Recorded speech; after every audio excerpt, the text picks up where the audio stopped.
FX Nation, what's up guys? Welcome back to the channel. Welcome back to another video.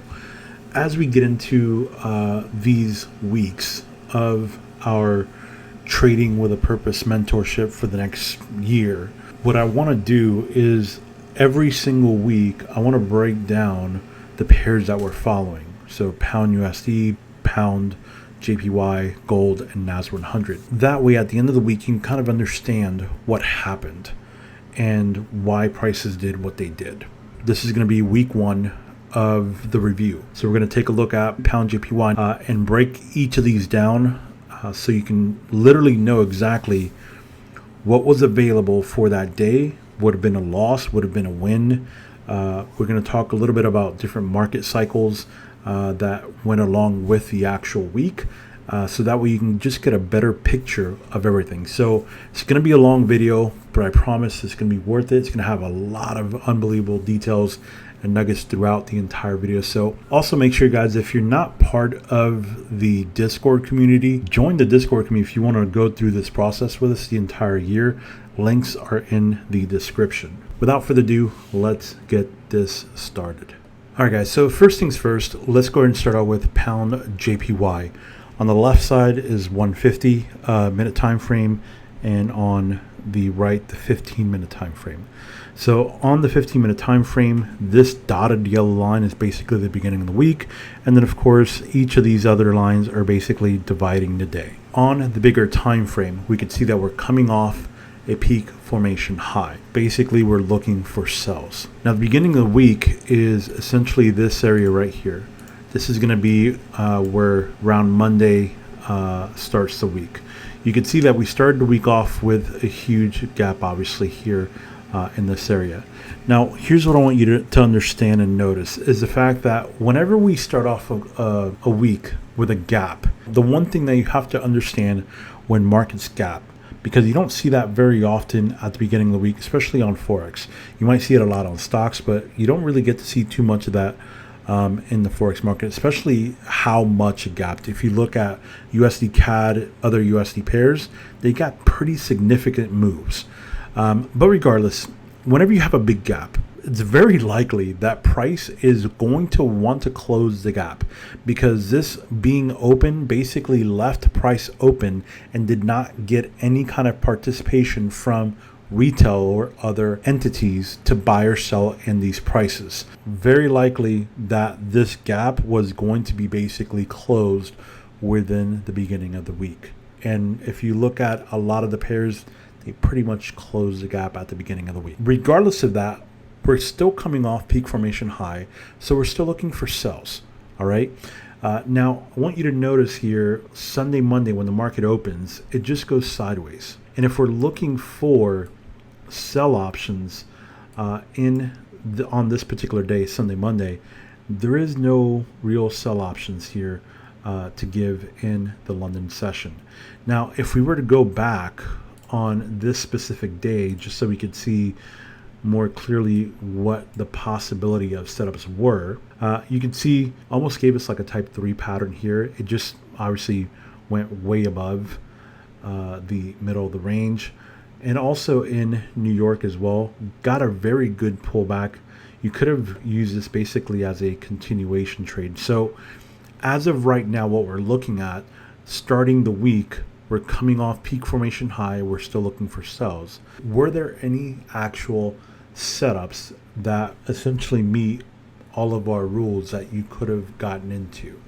Question is, yes, there was a continuation trade in New York that would have been the best possible trade for this particular pair. You're basically looking at this candle here and then this group of candles. So the first big blue candle and then the last candle here is this red candle. This is not necessarily a formation or anything like that, because really what we're looking for here as far as entry goes would have been a close below the 13, since we didn't get a quarter wood, a railroad track, or a star pattern. All right, so what the setup would have looked like was basically once we get a close that's below the 13 EMA, which is the red line here, that gives us the confirmation for a potential entry on a continuation trade. Now the question is, where is the entry? Where is the stop, and the actual take profit. If we were to look at the next candle gives you a pullback. That pullback is very important, and I'm going to show you why. The pullback almost went about 60% of the previous candle. Instead of having a entry that's right at the end of that candle and having to do something like this, okay, to get basically a 2-to-1, right? There's your 2-to-1 trade. You're risking essentially 52 to get 100. That's not a really good risk to reward ratio because you're risking, I think, too much on this particular pair. But because you had a pullback that went above 50 to 60% of the candle, that entry could be a lot better. And now your risk is also a lot lower. So now you're looking at 38 pips or so, give or take. And so now if you do just a 2-to-1, you can see what happens here is you could take the trade and it'll hit profit for you. Now, as far as where you would want to take profit at, well, if we didn't have any of this to go off of, and we're just going off of what we see here, which is this particular moment in time, if this is all we have to go off of, a couple of options that you have would be to put your stop at the top here above this high. You can put your stop tighter or closer, okay, and let's just say on pound JPY, just put it at 30 pips. From there, your take profit is pretty simple. If you can get a 2-to-1 by going to the closest point of structure where price has already been, essentially what I'm talking about is going to this low here. So if you can get 2-to-1 from the entry to this low, that's all you need. Okay, again, the whole goal is just to get 2-to-1. In this case here, just to get to the low is literally exactly 2-to-1. Obviously, we know that this ends up playing out just fine with like within 3 or 4 candles, but that setup itself would have been a continuation trade. You had an aggressive move that happened during the London session here, and then you had a pullback that started towards the end of the London session going into the New York session. You had basically what looked like a type 3 but in New York. But in New York we call it continuation because it typically continues. The move, essentially what happened from the London session. So that's one setup there for that specific day. Now if we go on to essentially the very next day, we're still looking for sell setups because we're still coming off peak formation high. So that doesn't change, what we're looking for. And if we look at this next day here, you can see this is actually one of the ones that on one of the previous videos at the beginning of the week. Here we have multiple type 2 patterns here. So if you were looking at it from London session, okay, if London session, you'd be looking at it like this. Here's London session. You have a clear first leg here and then a clear second leg here. The key here is basically the railroad track that's here, right? You're going to use that basically as your entry. And so the entry would be either at the end of the railroad track, or you can wait for the very next candle to see if you get basically a pullback. Okay, so the next candle does not give you a pullback, so your entry is going to be somewhere in this range here. And again, your risk is going to be above this high. The point is here with these stop losses is if you're going to be wrong, like if this is not going to work out in your favor, you just want to be out of the trade as soon as possible. You don't want to get stuck going sideways or anything like that. It doesn't, fees well for you. So a 2-to-1 risk to reward ratio is basically here. There's your 2-to-1. Essentially, you're taking it to the 50 EMA. Now, if you're trading this in London, possibly right here could have been a take profit for you, or actually this wick, this candle went all the way below here. So that would have been your 2-to-1 there. Now, if you weren't paying attention to it, let's say in London session and you were a US session trader, here we have another opportunity as well. Again, another it just turns into a multi-session type 2, where we would have essentially here another railroad track again, where you would have the entry there, and this time the stop loss is right above that low, and then you're really aiming just again 2-to-1 risk to reward ratio, which is right there. Also, very interestingly enough, is the fact again we're just going to the closest low. If we can get a 2-to-1 going to the closest low, that is the ideal thing that we want, because price has already been there. So it's not like it's going all the way down here to discover new price. That's going to be the first place you want to go to, is for 2-to-1. So if you can do that, that's going to be a very decent trade for you. We know that this did end up going 2-to-1 here on that candle there, and then immediately reversed. But the more important thing about this is the fact that if you see, ultimately it kept going down, and here we have a big move. Now, why is this important for you to notice or know? Well, if you study what a market cycle is on a weekly basis, this essentially starts to be what we like to call a trending cycle. Okay, and I'm going to show you what that is here when we get done, but just understand that this ends up being a weekly trending cycle. So here on Wednesday, you could basically see that we end up getting a type 3 during London session. Essentially, we get here this formation. This is not a star pattern. Okay, this is just basically a huge candle that closes below the 13 EMA. Okay, goes to the middle of the range, gets rejected by the 50, has a huge candle, you get a pullback. But now the question becomes, is this going to be a viable trade for you if you're trying to take, let's say, a type 3? So if we, let's say, take the pullback, because this without the pullback is not possible for a trade. Okay, the risk is just way too big. If you're entering this, and you could see you're at, again, 50 pips. If you can get a risk of about 30 pips or so, in this case here, this pullback candle, this first pullback candle, that's typically the pullback candle that you're going to use for your entry. Even if you were to hit it perfect on, okay, you'd have been right at 30 pips, just below or just above the candle here. Okay, and then 2-to-1, you would have needed to basically do this on a 2-to-1 trade. Okay, now notice that there is really no structure here besides Monday's low of the day. Okay, so if you took this trade, you would have been stopped out. This would have been a loss. All right, but now if we go over to the New York session, all right, we had basically a continuation trade here, okay, where we had essentially a big railroad track, as you could see, right at the middle of the range, crossing the 50 as well.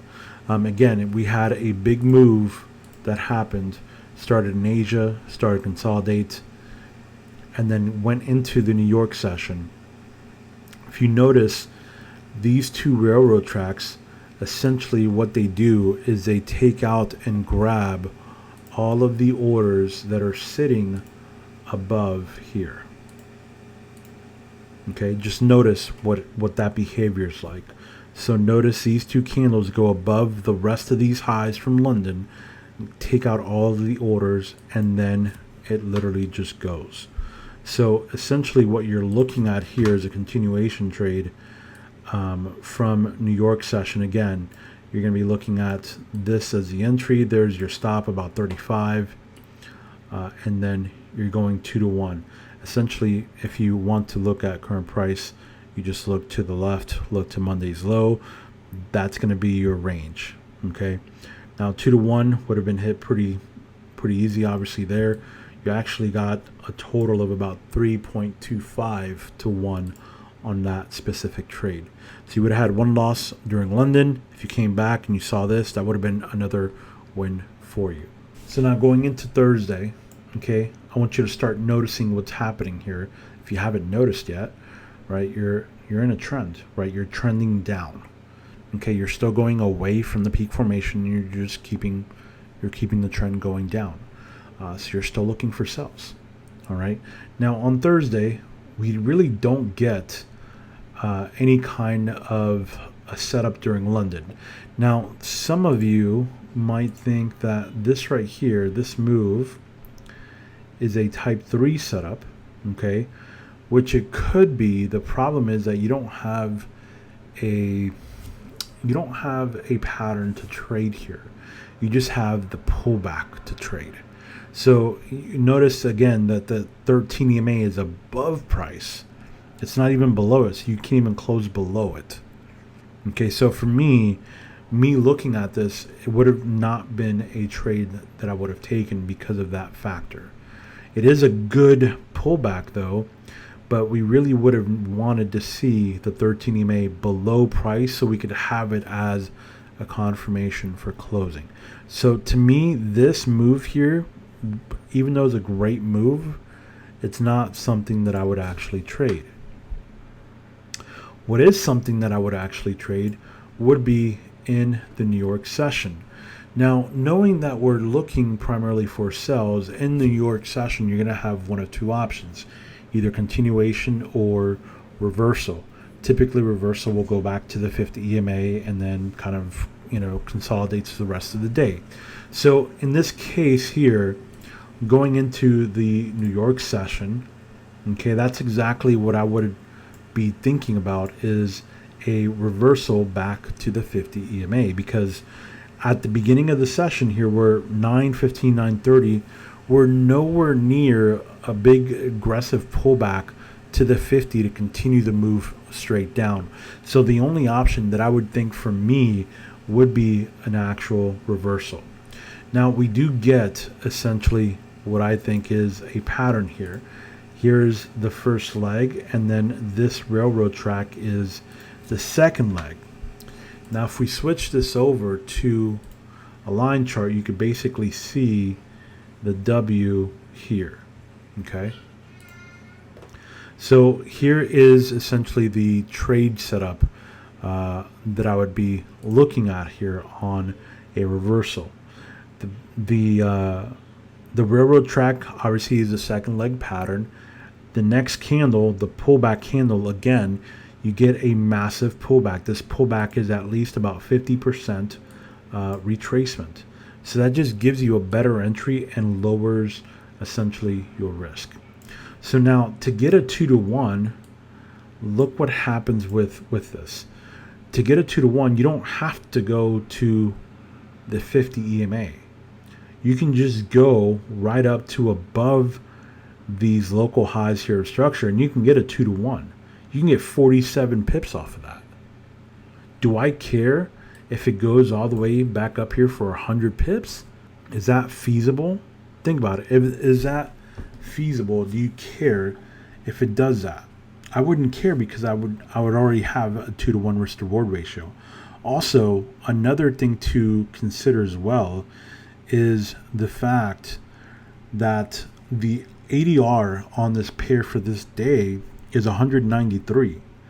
If we take the move already from London and also Asia's session of 62 pips, we're already at 199. So is it likely that we go back up to the 50 EMA? Probably not, because we've already extended out the entire ADR for that day. So all we're really looking for again is 2-to-1. Anything after 2-to-1 that you get is a gift. It's free money. Okay, so if we play this out here, you can see that we did end up getting essentially a 2-to-1 right there. That gave us a 2-to-1 before prices continued to go lower. Okay, and theoretically you could have gotten maybe 2.5-to-1. So understanding what's happening here, not only for that day, but for the week, and knowing that you're in a trending cycle, that's going further down, because it really is trying to just get to these target points that we have mapped out here, is going to be huge for you. So that would have been a trade right there. That would have been another win. Okay, and then we go to the last day, which is Friday. So here's Friday. Now, again, we're still coming off peak formation high. We're still looking for sells, right? We're still looking for sells. Also, this day is NFP, so you have to keep that into consideration. But based on where price action is, the only option that we have here is going to be a multi-session type 1, right? It's pretty obvious. Price leaves the top of the range, so there's only one option if you're looking for sells. That's going to be a type 1. The question is whether or not it develops. Okay? That's the only question that you have to wait for, is to see whether or not a type 1 develops. If it doesn't develop, then there's no trade, then it doesn't matter. Okay? Now, could you have traded this? Here's the question. Could you have traded this knowing news is going to obviously make this very volatile to trade? The answer is yes, you could have traded it, but after news. Okay? The setup is there after news. Here's what I mean by that. So if we look at the setup here, here's the first leg. Okay? You get the apex of the M formation, and then here, this completes the formation. This is the second leg here. Now, obviously, that's not an actual pattern to trade, okay, but you do have the confirmations of a close below the 13 EMA. But most importantly, because it's news, you could see the wick. All the wick did was go up here to grab orders, clear everything that's up here, pin to the 200, and move away. Now, here is the actual trade setup, which is the actual pullback. Okay. Now, the only way that this would work is if you're patient, okay, for a bigger pullback, because obviously the first candle that gives you the pullback is not enough. You really need a really big pullback, because that's a big ass candle. All right. So the way that it would work is, if you were to get a pullback, let's say that's 50% retracement, what would you be looking at? Okay, think about, where would you be looking at? A 2-to-1 is something like this. Okay, basically you're aiming towards the lows of Asia would be the target here, because going to these lows isn't going to give you a 2-to-1. Now, I want you guys to pay attention to this factor though, because even having a 50% retracement, look how much you're risking. It's still 50 pips that you're risking. Even if you get the entire thing, okay, even if you get the entire thing, you're still risking 44 pips. So the question becomes, is this viable? Can you do this? Can you risk 44 pips? I mean, the answer is yes. You could do whatever you want to, right? But if you're going to trade this, okay, if you're going to trade this and you're going to get it on a pullback, if it does pull back, this doesn't work unless you get a pullback. So understand that from the get-go. There is no setup here at all if there's not a pullback. So just keep that in mind. Okay? So the fact that you got a pullback makes it possible for a possible trade. All right? The next question you have to ask yourself is, okay, if it doesn't give me a complete, pullback like I was hoping for, how much am I willing to risk to find out? All right, so let's just say that if you're a type of trader that's willing to put in a little risk to see if it works out or not, if you're a conservative trader, this is probably not going to be a trade for you. But if you are a more aggressive trader and are willing to take a smaller lot size, so let's just say, for example, that your normal lot size that you trade, let's just say it's a standard lot size. Well, on something like this, because your risk is much higher, maybe you take a half a lot size instead. Maybe you lower your risk by half, okay, and see if it plays out. And if it does play out, great. And if it doesn't, oh well, you took a risk. But ultimately, I think it just depends on who you are as a trader. Are you a very conservative trader that needs something that's very systematic? Or are you a trader that's more flexible within your rules of entry depending on what's happening. Now, me personally, I'm the type of person that doesn't like to trade during news, so this is not something that I would actually do.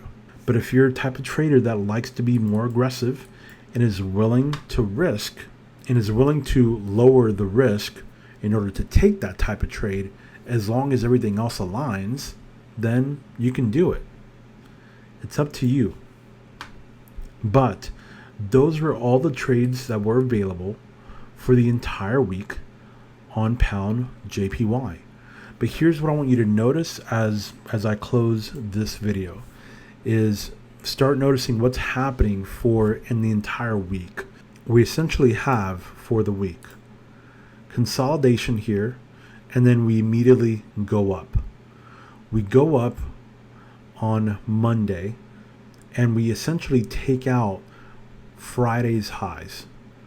Okay, we clear out all the orders sitting up here, and then you start to notice the behavior that's happening.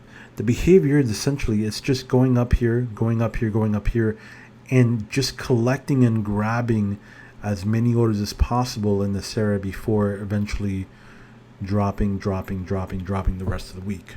Okay, this is what we typically call a trending cycle for the week.